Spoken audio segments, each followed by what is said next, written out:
Anybody can do a quick pit stop. It's being able to do continuous quick pit stops. That's what separates the men from the boys. Go, go, go! When you do well and you see the young guys getting really fired up about it, that's what it's all about. Basically, it's all up to Ryan now. Anything can happen in these super speedway races.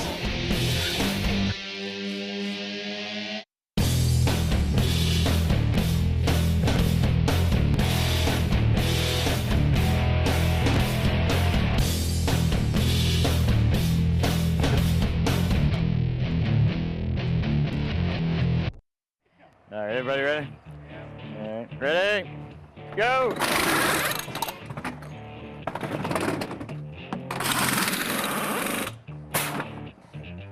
It's 7:45 a.m. on a Saturday at Chicagoland Speedway, and the teams are already in the pits getting ready for the final IndyCar race of the season.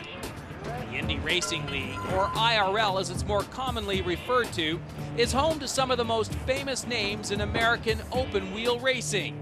Team Penske, Andretti Green Racing, Target Chip Ganassi, and Rahal Letterman Racing, which fields 2 cars, including the number 17, crew chief by Ed Deo. His job is to make sure that car and crew are ready for all sessions, which begin this weekend with first practice in 30 minutes. Pit stops are one of the most important elements of racing. A mistake by any member of the pit crew can lose a race, or worse, endanger driver Ryan Hunter-Reay. Ed puts the crew through their paces before first practice at each race and observes to make sure each person performs with speed and precision. Ready? Go!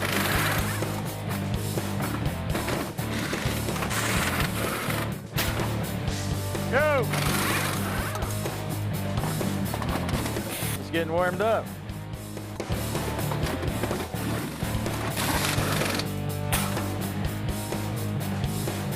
Ed is very confident and very quiet, and he runs it from a respect standpoint, basically. The guys respect his decision-making and his ability to lead them, but basically what he does is he heads up this group, and he's the one that initiates what's going on and how it's going to happen and the time frame that it has to happen. Ready? Go!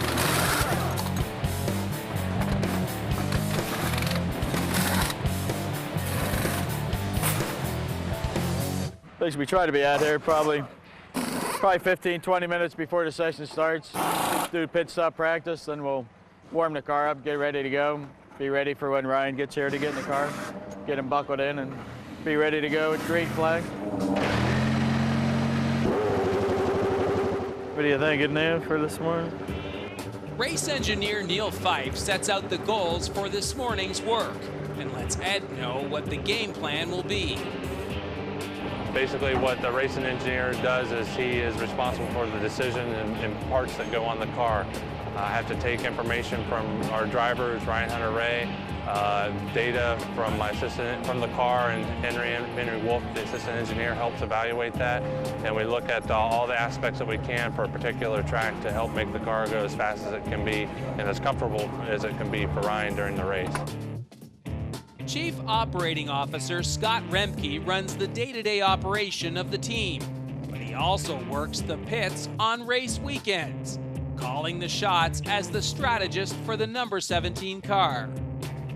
Scott Remke, we call him the heart and soul of the race team. He's the Chief Operations Officer, and he makes sure that everything goes, it works together, basically. If you have a problem, really, I talk with a couple people near me, but Scott's the main guy in terms of that situation. I mean, last year I was only here really for partially the year because I had some health issues and missed the first half of the year. But as a rule, if I'm at a race, I call one of the car strategy. Working alongside Scott Remke and Chief Race Engineer Neil Fife is Assistant Engineer Henry Wolf. The group of us, Neil, Scott, and I, hash out the strategy while it's going, and it's an always changing thing based on yellows and what kind of fuel mileage, where we are in the pack, all that stuff is an ongoing discussion on the pit stand. The Rahal in Rahal Letterman Racing stands for Bobby Rahal, winner of the 1986 Indy 500 and 3-time kart champion. The number 17 ethanol car began the year with driver Jeff Simmons behind the wheel. But after poor results, the team replaced him with Ryan Hunter-Reay at the 12th race at Mid-Ohio. Since the IRL Championship is based on drivers' results, that meant the team couldn't keep any of the points amassed by Simmons. Mid-season change in drivers meant that Hunter-Reay and the team had to start again from scratch. Coming into this weekend, the crew knows they haven't got a shot at the championship. But in only 5 races prior to Chicago, they've climbed from 36th to 19th in the standings. And a good result could give them the Rookie of the Year award. Although Hunter-Reay is new to the team, the crew isn't. Many have been with the organization since the 1980s, back when Bobby Rahal was the driver. We don't get a lot of people going in and out of the team, or if we've had a number of people leave us and then come back a year later. It's, I think we try to give our guys the environment that they can, where they can do their best work. And so when I look around, there's, some of them were my mechanics, when I was racing early on in my career, in fact. So, I think it's something we're proud about. Well, I think racing, it's kind of like anything else. If you can have continuity with your key players and all that, it allows you to build not only a good team camaraderie, but some stability. And it's always good to interject new personnel in any organization, but if you can have a solid foundation of guys that are constant, and it also means that as a company, we must be doing something right, or they'd be sick of us by now. I think this team we're a little younger than we've been in the past, and I think when you do well and you see the young guys getting really fired up about it, to me that's what it's all about. And I think, at the end of the day, these guys are working on race cars and these guys are buckling in them, and it's dangerous. So you got to have guys that are focused but also are enjoying their jobs. In this first session, we're just looking to get Ryan comfortable in the car again. It's been a couple races. We had two road course events in a row. We're back on the ovals now. We'll get him comfortable again. We'll work on some race setup first thing this morning. We'll work on qualifying setup later. We'll do some full tank runs here this morning, and then we'll start concentrate on qualifying.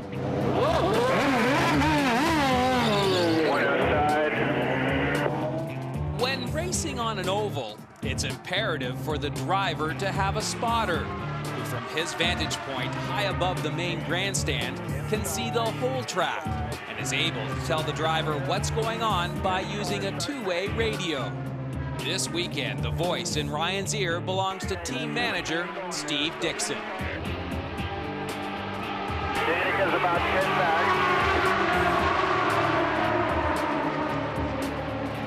Looking inside. You're clear. You can tuck in there behind her. Scott's the next car, about 6 back. Tucking up, or drafting as it's called, is where the first car punches a hole in the air, allowing all cars close behind to get a tow. Being able to set up a car to run in the draft is a critical component to success on the IRL circuit, because all the cars on the grid are identical in terms of their tires, chassis, and engine.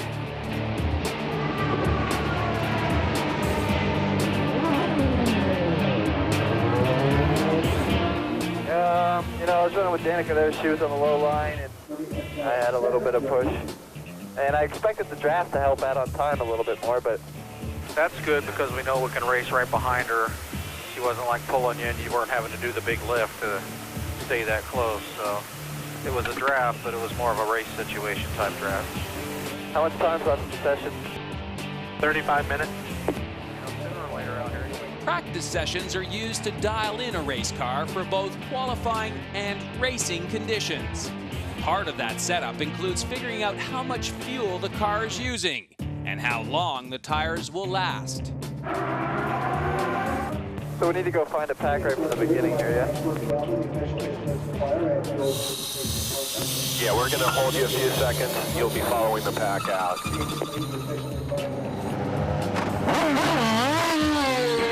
All clear? The First outing was just getting him up to speed. We've been at 2 road courses, getting him used to the oval again, getting everybody used to the oval again. And at the very beginning was the install. We'd put a new engine in, so we needed to go out, do a lap, make sure we didn't have any leaks at speed. Didn't leak at the shop, but you get out here and things get warm, moving around a little bit, and something might show up. But didn't have any problems there.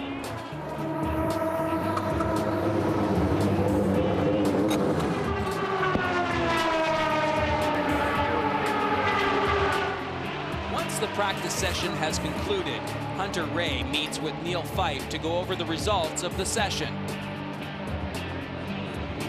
I mean, as far as the race car, I think the race car, I mean, we got to get a little bit, look at what they got and talk about what you need a little bit behind that group. But it wasn't like they were walking by. You had Dari, you had Danica, Tony, and Marco right behind you there. And it wasn't like they were walking by you. And as a matter of fact, they had a bit of trouble getting by you, I thought.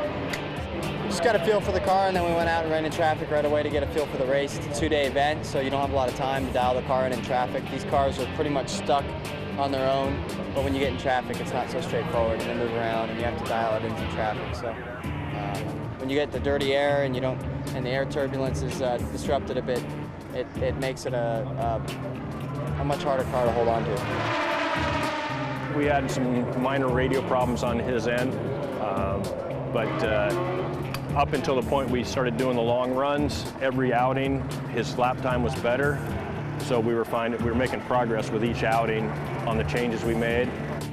With the next practice session less than an hour away, the team quickly strategizes on how to improve the car's performance. This next session's a split session, so it's much harder to find traffic. So we'll be doing what we can there, but be working more on getting the qualifying set up for the qualifying session this afternoon. During a split practice session, the entire racing field is divided in half, and each group is given 30 minutes of track time. We're 14th on the charts right now. I'm not happy with that. So, but we have some things we know we need to dial in, and I think we'll go better here next session. But there's very little time to make any changes. The second practice session begins in less than an hour. The 2008 IndyCar Series kicks off Saturday, March 29th on ESPN2 at 8 p.m. Eastern. You can watch the entire 2008 IRL season on ABC, ESPN, and ESPN2. All right. The first practice session ended at 10 a.m. local time. The second session begins at 11. This tight schedule makes for a very intense morning. Days like today come fast and go fast. We got a lot of stuff, a lot of time in the first session, and all of a sudden it's gone, and then it's boom, boom, boom, and we're done. If you're not somewhere close from the very beginning, you end up being a session behind, and it follows you through the whole weekend. It's tough to make up when you've gotten off to a bad start. Luckily, we did get off to a good start. We just need to work on the front of the car. It's not enough grip there right now, in traffic and alone, and we need a little bit more in 6th gear. We were hitting the rev limiter in 6th gear. To prevent the engine from revving too high, a new 6th gear must be installed. When it comes to the gearbox, the team relies on veteran mechanic Dennis Swan. And unless there's a problem, basically the only maintenance that you do is just gear changes, and that's just for performance reasons. We do inspections and that sort of stuff, but the gearboxes are all put together, and we come to an event with the intention of running the gearbox the entire event. This weekend has been very low-key. We've actually only done 2 gear changes. It's not untypical at all on a oval track event to do 8 gear changes per car. To actually change the gears once the cassette, the transmission part of it's built up, you can do it in about 10 minutes quite easily. You can do it faster than that, but that's kind of the normal change. Back in the old days, you had to actually do multitask, so you had to do a lot of things. And part of it was working with the driver and that sort of thing. That's all done by the engineering department now.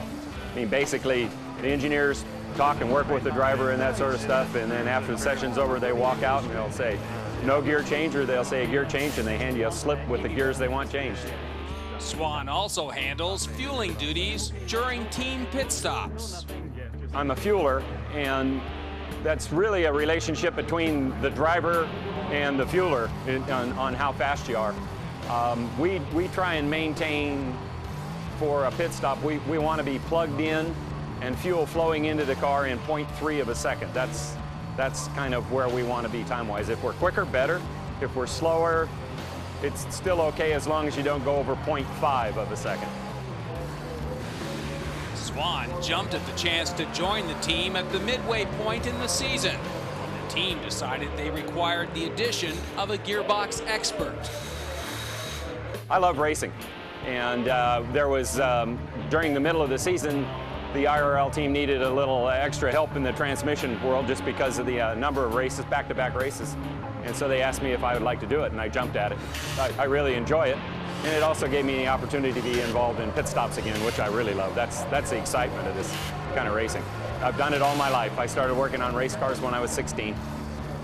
Dennis is one of 6 crew members who work on the car in the garage and go over the wall during pit stops. Brian Wynn handles the left front duties. Donnie Stewart changes the right front and lets Ryan know when it's safe to leave the pits. Mike Kranz mans the air gun on the right rear, while Raleigh Kirby swaps the rubber on the left rear. The final member of the 6-pack is truck driver Doug Horig, who works alongside Dennis on the air jack. It's a great group of young men, it really is. It's got a really good blend. They got, what do we got? We got 3 young guys on the team and 2 older guys, and then me, the old guy.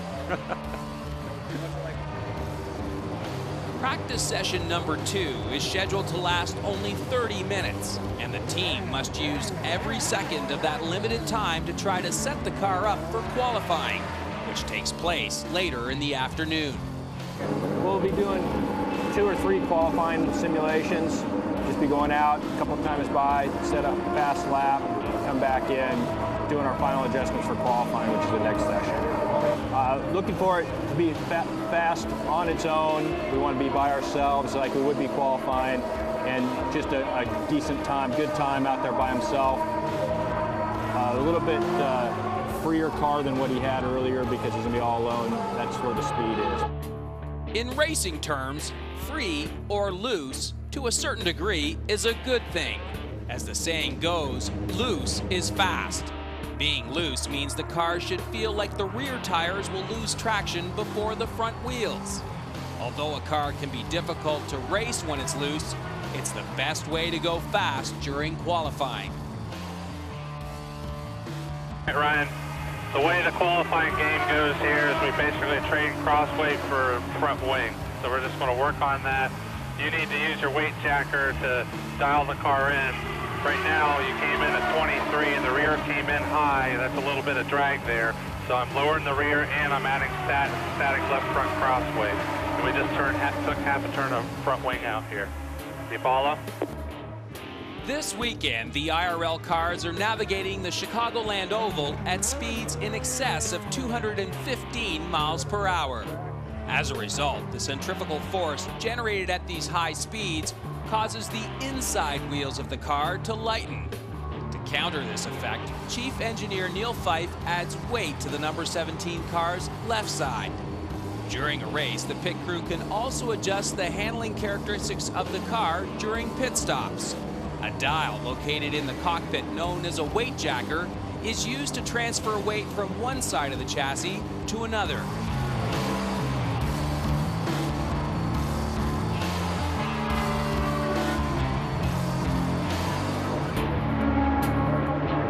Time was still push. Still push? Where's the push picking up? Mid-corner? Or is it later than that? Yeah, just past mid-corner and then out. Although the team started the session hoping to get the car freer or loose for qualifying, somehow they dialed in push or understeer, which means the front tires want to lose traction before the rears. When that occurs, the car won't turn as well and will lose speed. Without any more practice time available to the team, they have to make an educated guess now as to which setup to run for qualifying. In traffic, we had a little bit more push. lack of front grip than we needed, and we just keep working on it. You know, ever since I've been at this team, we have a deficiency in one area, we work on it, we get it better, and we always get better. I mean, every time we just steadily progress through the week, getting on faster and faster. So that's what we're doing here today. We'll fine-tune the setup based on our debrief. The guys will look over the car. We pull a couple things. We've got a pitot tube for measuring airspeed. That'll probably be pulled off. Just a little bit of drag, but we're looking for that last little bit. And then it'll be put the proper amount of fuel in, run it through tech. We've got to go through tech again before we roll out there. Everything has to be done on the car before we roll out. Once it's gone through tech, the only thing we can change are the tire pressures and the front wing. So any other adjustments we do have to be done before that. During tech inspection, series officials go over each car to ensure that all the technical specifications in the IRL rulebook are met. Unlike the morning when the team only had an hour between practice sessions, there's now a 5-hour gap before qualifying begins. That gives the crew plenty of time to check the car over and make any changes the engineers have requested.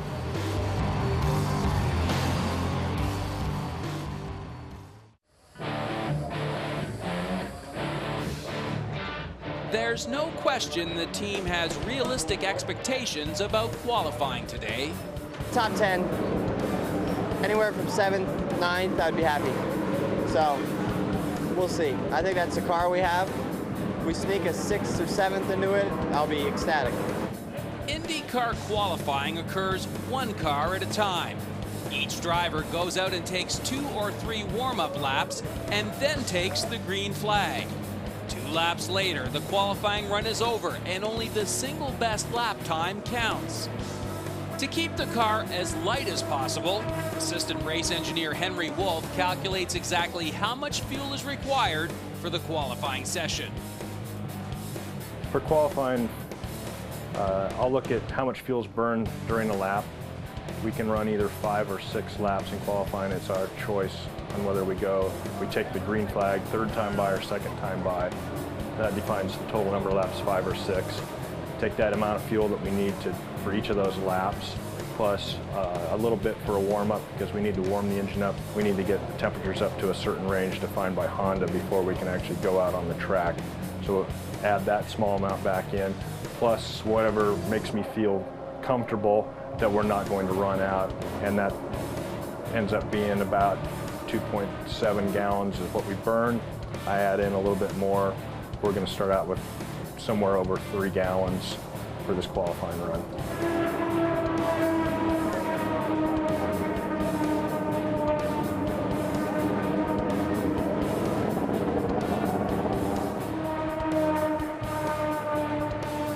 We've done all we can do.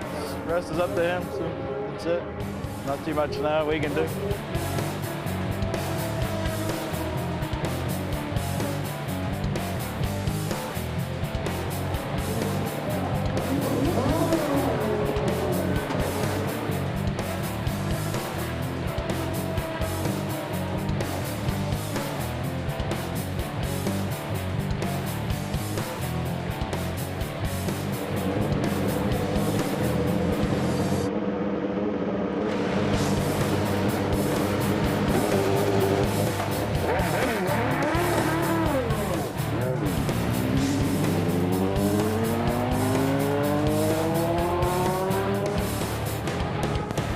By green flag next time.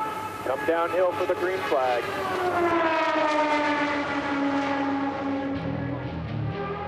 Green flag, green flag.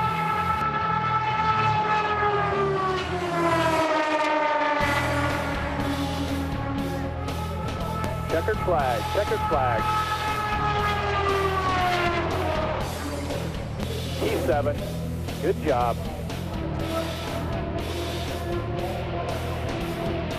Quite as good as we hoped. Just as we went out, the wind picked up again. We picked up a little bit of headwind down the back straight. Qualifying, we finished about where we thought. We were hoping a little bit quicker based on the lap we didn't quite get when we got called out. wind picked up for us just as we were going onto the back straight, and that probably hurt our time a little bit. Ryan's 7th place qualifying position gets bumped down to 12th once the rest of the field completes their runs. Thought we'd do a little better than that, but that's all we got. Now we'll do a quick set down for tonight. We'll do a couple checks for tonight, some of the bigger things, and we'll do our race prep tomorrow. We'll come in about 10 o'clock tomorrow and have the grid at 2 o'clock tomorrow, so we'll have plenty of time tomorrow morning to do our full race prep. See what happens. There's a whole long checklist of things we go through before every race.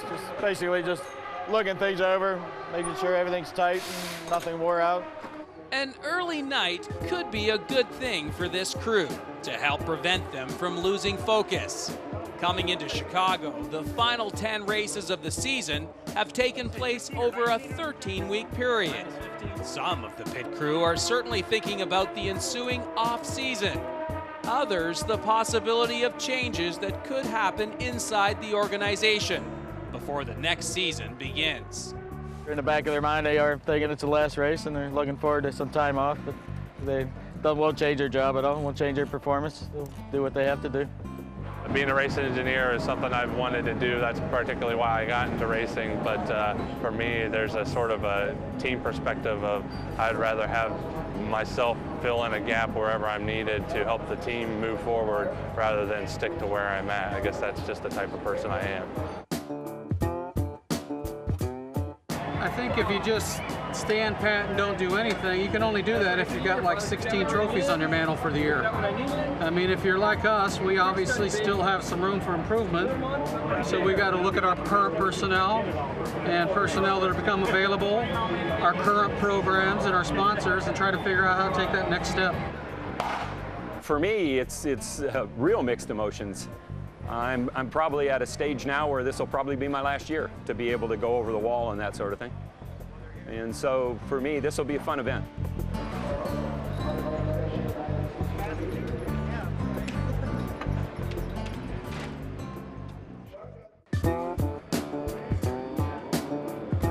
Rahal Letterman Racing hasn't won a race since 2004, when they finished 3rd in the championship.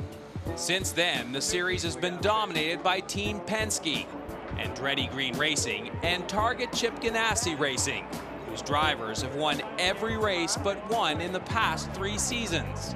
But while the weekend strategy is to focus on improving the results, it's difficult not to notice the competition. It's hard to quantify the differences. Each of the other teams have strengths and weaknesses in different areas. We were way behind when we took over with this new chassis at the middle of last year, and this year we're definitely making big gains on it, and I think it's showing in our performance. Change of drivers and engineers moving around, it's the same sort of thing. It's communication, learning how people say things, what they mean when they're saying things, and picking up on the inflections and that kind of thing. So it's been a struggle for us, but for the most part, I think we're definitely getting better all the time, and we're moving up the grid, and it's showing in our results now. We've had some good days and bad days with the car for sure. Since Ryan Hunter-Reay has come in to drive the car, there's no question that the performance of the car has really risen. Being 5th on the grid in Detroit last week, the best we've been on a road course, best qualifying in quite a while. And it's hard to develop a car when if you don't know where its limits are. And I think we've got a guy that can take it to the limit, bring it in, we can talk about it, we can make it better. So I really feel like Ryan's really grabbed the bull by the horns here, and it's been good for our team. Since taking over the driving duties mid-season, Ryan Hunter-Reay has helped the team climb up 17 positions in the standings. He also has a good shot now at winning the Rookie of the Year award. It's a great team. I mean, the whole team's so professional, blown away with how they made me feel when I first came here, like I was at home. I mean, I had to get in the car last minute, no testing, hardly enough time to get my mind around it, and they were all 110% behind me, and that means a lot when you're a driver coming into a situation like that. When Ryan came in to replace Jeff, it just gave us a little bit of a different baseline on the road course car. So we had a good idea of where we were and what we need to work on. So I think we're gaining some momentum to the quote-unquote big teams up front. And if we can continue that upward trend, looking forward to racing with them.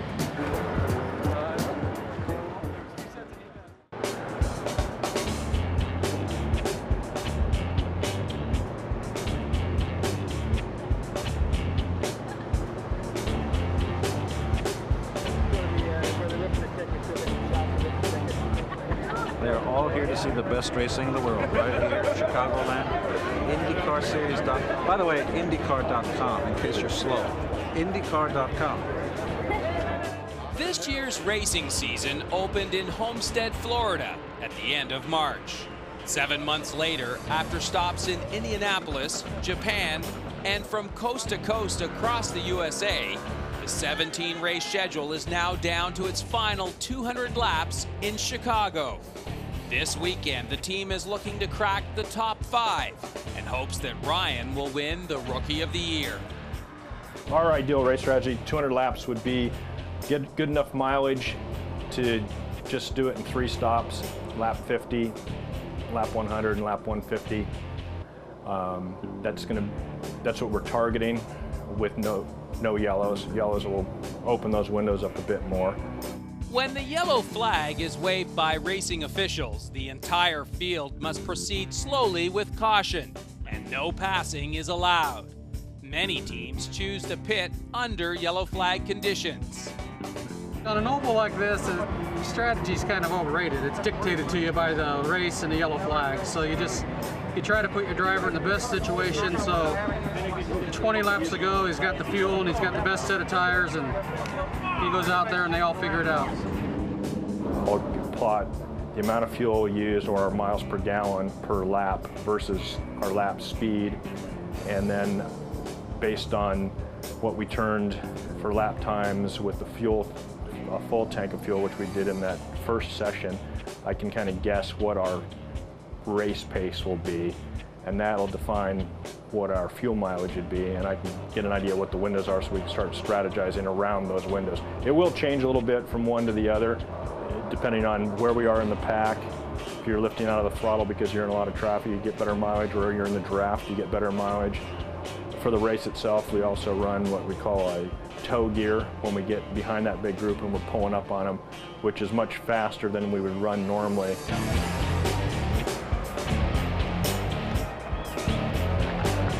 So enjoy the weather, enjoy the racing, as we all share what's sure to be a memorable day. Let's go racing.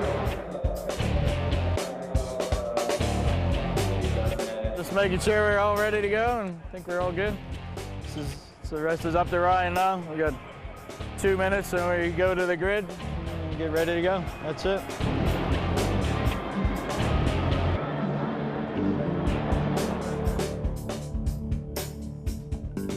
The whole thing is based on chemistry.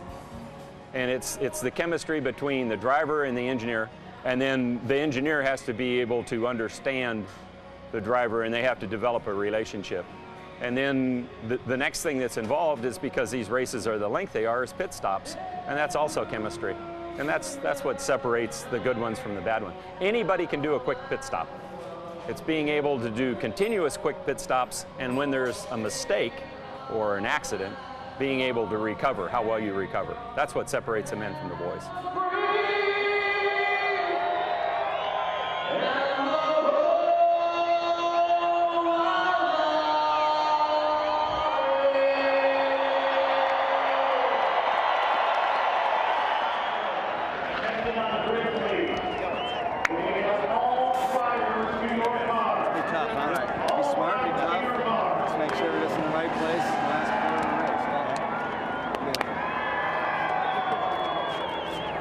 It's assistant race engineer Henry Wolf's job to forecast the number of pit stops that will be needed for today's race to make his fuel consumption strategy a success.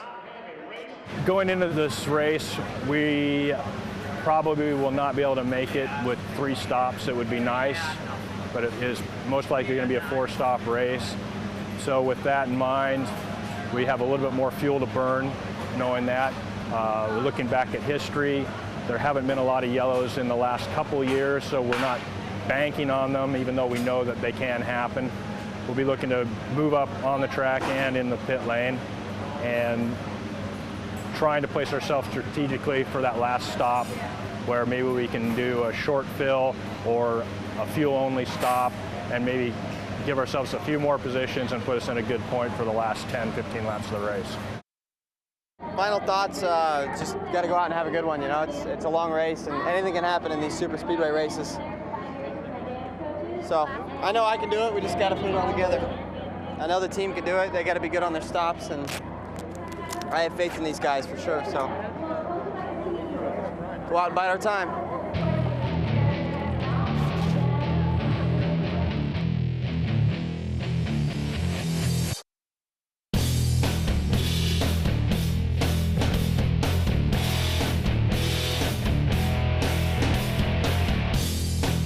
Basically, it's all up to Ryan now.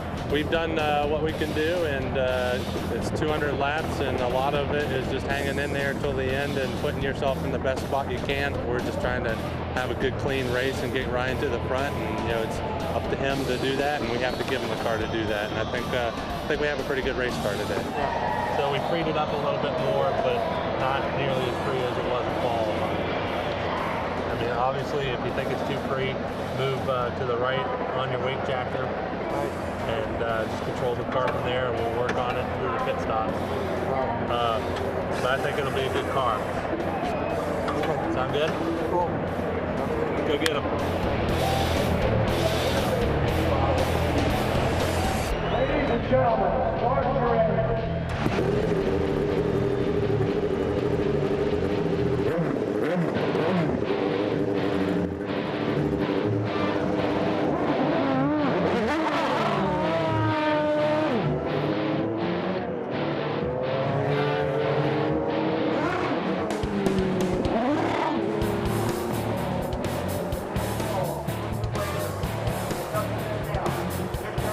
When are we going green again? Which time by? I know you just told me. I did, but since you asked politely, you're going to come around one more time, and then it'll be the next time.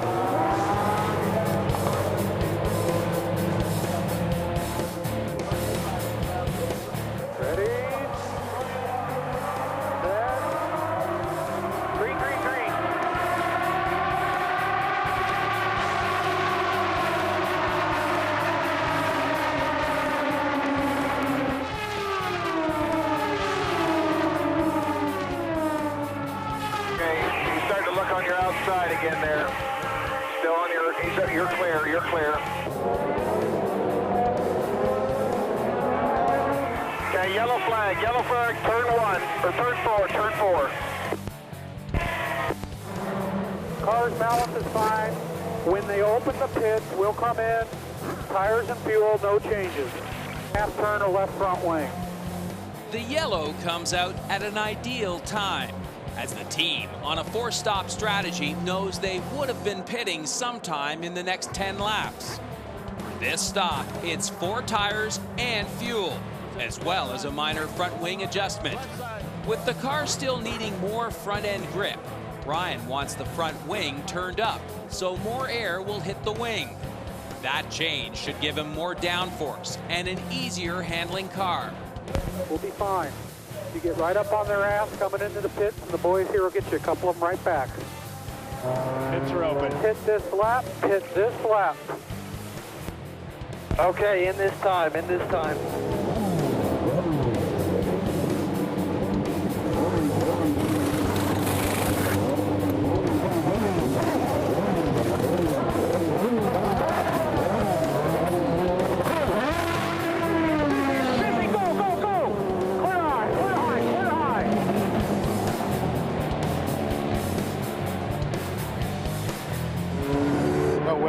Get the wing. You didn't get any wing? Okay. All right. We didn't get any wing adjustment new? We did not get the wing? No wing. Okay. The pit stop is 9 seconds. Left front tire changer Brian Wynn's slower than normal performance means that he didn't have time to make the wing adjustment. In just 9 seconds, the team has lost 1 position. Okay, we're P10, you see the situation. You're definitely faster than at least the first 3 cars right in front of you, and then it's back to Danica and Scott where this whole thing started. Get a good solid restart here. Let's stay in the draft, stay in line. Long race. We're only working lap 41. Be ready. Let's go. Green, green, green.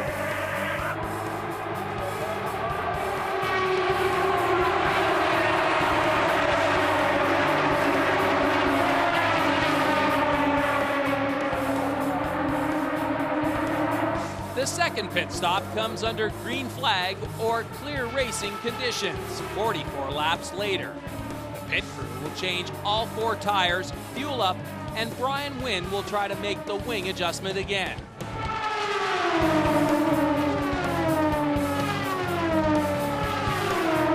Pit this lap. Pit this lap. Southie, you this time. Here we are, nice and smooth.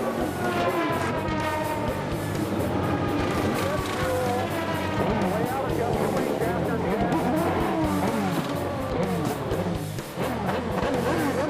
Go, go, go. Busy high, you see him. Clear behind you. Back is green, gotta make this one count. He was a little long both times. Maybe just hold your hand back. Try to favor him back a little bit next time. He was long both times. Left front tire changer Brian Wynn makes the wing adjustment. But Brian is causing crew chief Ed Daode some concern. By stopping long, he has twice driven past his team's setup in the pits. If the car is too far past the mark, the pit crew will have to scramble to meet the car, rather than having Ryan stop perfectly in front of the pit crew. Another quick pit stop keeps the team in 10th position, but there's still half a race left to run. 2008 IndyCar Series kicks off Saturday, March 29th on ESPN2 at 8 p.m. Eastern. You can watch the entire 2008 IRL season on ABC, ESPN, and ESPN2.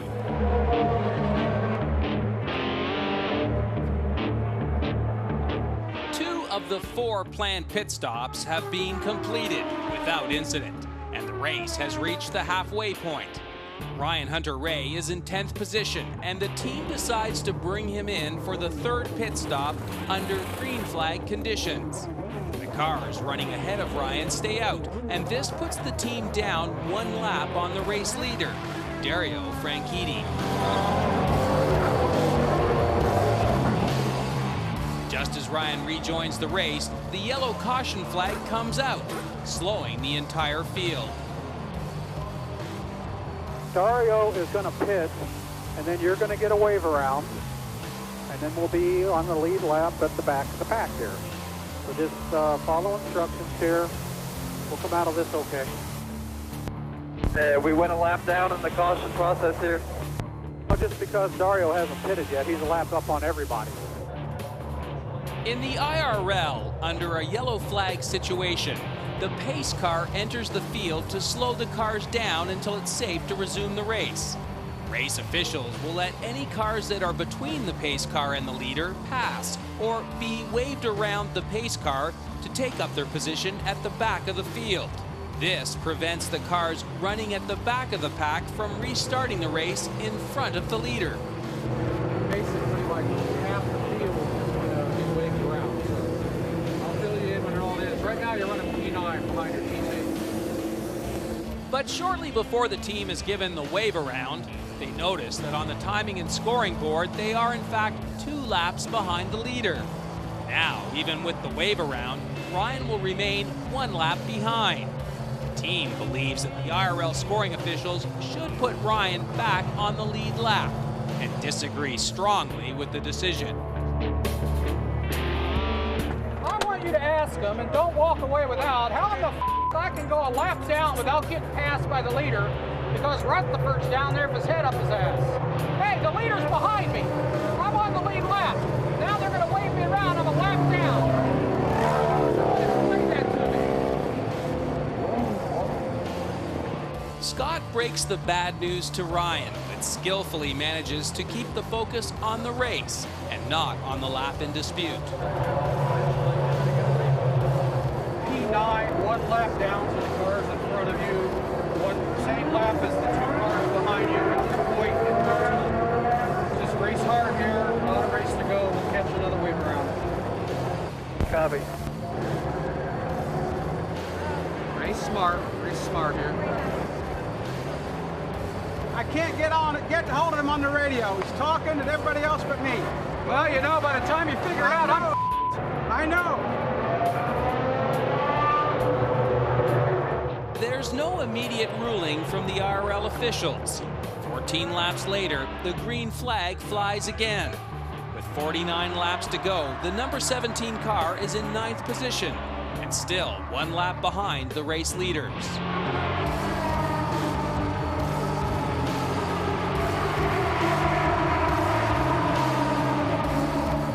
The team's disagreement with the IRL officials hasn't affected Ryan's performance. He's moved up 1 spot to 8th position. With the race under a green flag, it seems like a safe time to bring Ryan in for 1 last pit stop. I'm doing a splash and no tires.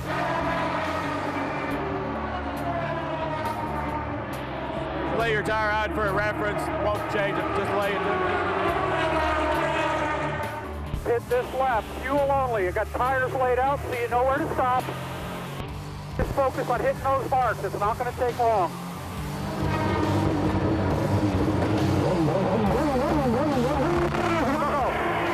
You're clear. You're clear high. You got to make this one count. This is where we're going to get paid. The pit crew is very satisfied with the quick 3.5-second pit stop to fuel up. But once again, Ryan finds himself caught under a yellow flag and again loses another lap. Hey, there's yellow flag, yellow flag. Yellow, yellow, yellow, yellow, yellow. Pits are closed. Pack up. Just get to the pack. Accident's in the pit lane. Accident is in the pit lane. Track is clear. Although the accident has occurred in pit lane and not on the track, the entire field must still fall in behind the pace car. This means Ryan is forced to remain 2 laps down from the race leaders. You're driving your ass off. We're just giving you the situation in here. Don't worry about it. You're doing great. How many laps to go? They're working. Stay out. You don't have to save fuel. Start thinking where you're going to smoke that guy at. Copy. Scott keeps Ryan calm and focused during the last 5 laps of the race. Although he is still 2 laps down, if he can pass AJ Foyt IV, who is in the car up ahead, the team will finish in 7th place. You're racing Foyt in front of you, Rice behind you. Rice isn't as fast as you. There's a car between Rice and you. Don't worry about him. We're focusing forward. Tension builds in the pits as the race goes green. Green flag, green flag.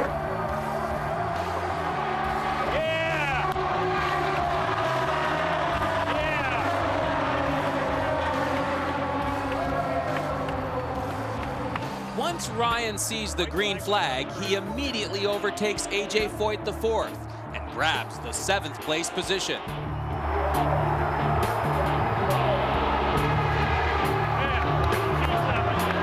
P7, nice job on that restart, Ryan. Great job on the restart.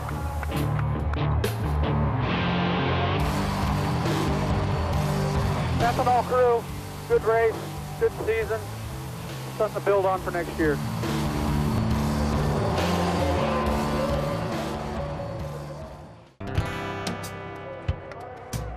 The pass on Foyt IV on the final restart gives Ryan and the number 17 crew a solid 7th place finish and the prestigious Rookie of the Year honors for the young driver.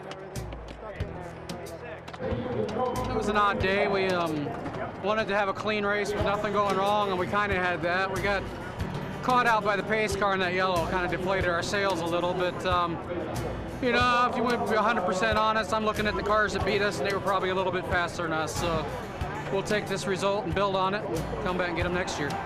Positives for today, me, being that this was the first weekend that we've had that it's gone pretty smooth. We haven't been necessarily that fast as we have been other weekends, but it's gone pretty smooth. So, and today we finished one and we moved up positions right at the end, and you know that's a good thing. So these guys did a good job. It's a good way to go into a couple months of off season here.